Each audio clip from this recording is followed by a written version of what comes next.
The large-scale tiles will cover the floors, the shower area and halfway up the wall, leaving plenty of wall space above for some serious colour.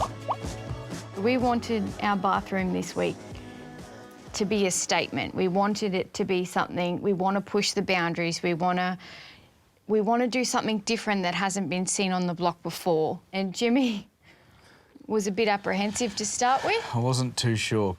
We've used tile for colour, but I've never used paint for colour, especially in a bathroom. Yes. So it's a little bit out of my comfort zone.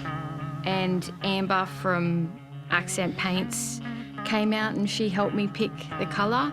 And I reckon that the colour we're going to look at is the fuzzy peach. Fuzzy peach, I like it. Yeah. Fuzzy peach. And I love it. It's a cool colour. It's a very cool colour. I reckon we definitely work on the basis of this. Yep. And try to find you something just a tad dirtier, I reckon. Yep. Dirty fuzzy peach. You know, No, you know what don't. the peach emoji means. Just don't. You don't want a go dirty there. fuzzy Jim, peach. Jim, don't. I know. I don't want that.